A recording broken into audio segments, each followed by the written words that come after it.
الحمد لله والصلاة على نبيه وعلى آله وأصحابه المبعثرين بأمانه.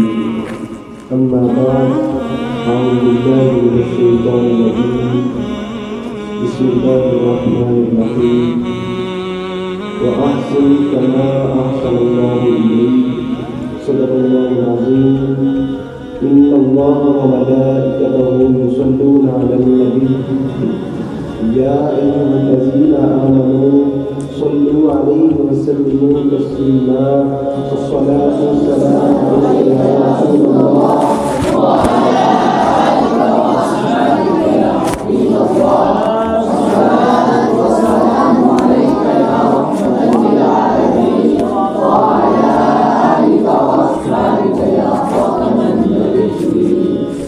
اللہ تعالیٰ کے فضل و کرم سے تاجدار مدینہ کریم آقا علیہ الصلوۃ والسلام کی نگاہ کرم سے حضور فضیلت الشیخ رحمۃ اللہ تعالی علیہ آپ کے فضل کرم سے مجھے اصغر حسین کا موقع ملا.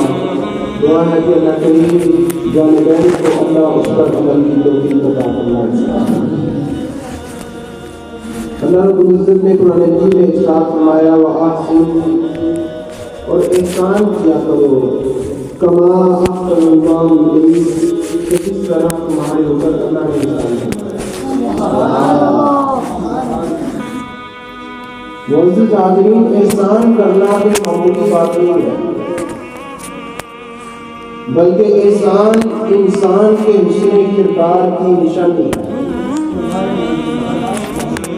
کہ انسان کا کردار کس طرح ہوتا ہے. بنی اسرائیل کی 2 عورتوں کا واقعہ سماعت کیجیے گا کہ کس طرح اللہ رب العزت نے ان کے عمل کو پسند فرمایا، انہوں نے جنت سے حاصل کر لیا. ایک وہ عورت کہ جس نے انسان کو پسند ہی نہیں کیا، اس نے انسان سمجھنا گواری نہیں کیا، اور وہ اس کو کس طرح اللہ رب العزت کو عطا فرمایا.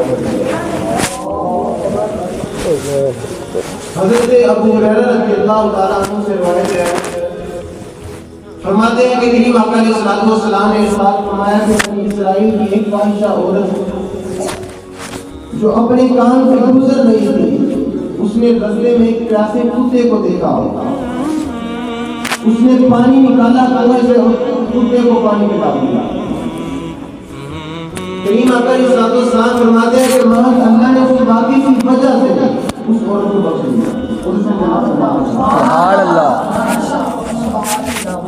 اور ایک وہ عورت کہ جس نے انسان کو پسند ہی نہیں کیا، حضرت عبداللہ ابن عمر رضی اللہ تعالیٰ عنہ فرماتے ہیں کہ کریم آقا علیہ الصلوۃ والسلام نے ارشاد فرمایا کہ بنی اسرائیل کی ایک عورت کہ جس نے بلی کو باندھے رکھا، اس کو کھانے کی کوئی چیز نہ ملی، اس کو باندھے رکھا، پیاسا رکھا، وہ اسی طرح مر گئی.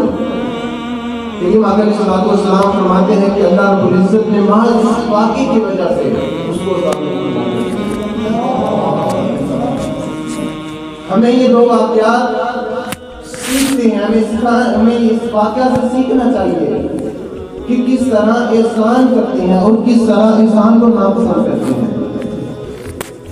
ہمارے اندر یہ بھی ایک بہت مشہور ہو گیا کہ نیت انسان کی، لوگ کیا کہیں گے، ہم اس کو دیکھتے ہیں، اس کو مد نظر رکھتے ہیں کہ میں یہ کام کروں گا، لوگ کیا کہیں گے، لوگوں کو راضی کرنے کے لیے ہم کرتے ہیں. اس کام کا کوئی 1% فائدہ نہیں ہوگا. ہم کام کرتے ہیں، کام کرنا بھی ہے، یہ ہماری ڈیوٹی ہے، لیکن ہم اس کو لوگوں کو راضی کرنے کے لیے کریں گے تو یہ 1% فائدہ نہیں ہوگا. جب ہم اس کام کو رضائے الہی کی خاطر وہ کام کرتے ہیں، اس کام کو کرتے جائیں گے، اللہ ہمیں ثواب عطا فرمائے. آگے صاحب فرمایا وَأَحْسِنُوا إِنَّ اللَّهَ يُحِبُّ الْمُحْسِنِينَ، اور احسان کرنے والے کوئی عام بندے نہیں ہے، فرمایا اللہ پسند فرماتا ہے احسان کرنے والے. اور جس کو اللہ رب العزت پسند فرماتا ہے وہ آگے مخلوق سے پیار کرتے ہیں۔ ہمیں چاہیے کہ ہمیں انسان لوگوں پر اللہ کی رضا کی خاطر کرنے کی توفیق عطا فرمائے۔ وما توفیقی الا باللہ۔